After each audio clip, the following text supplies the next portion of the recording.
No ahoj lidičky, tak teď vám já ukážu, jak si udělat vlastní uhlí. Ale budu přitom používat cheaty. A ne, to není žádný mod na to uhlí, to vám fakt nelžu. Nejsem žádný fejkař.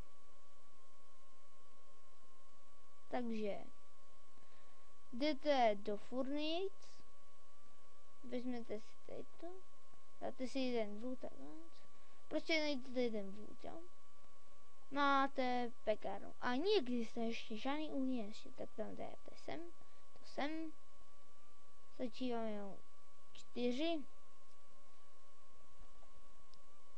už se to smaží a máte uhlí, vidíte?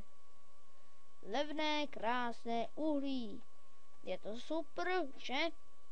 Ale všechno trvá jen chvíli, tak ahoj.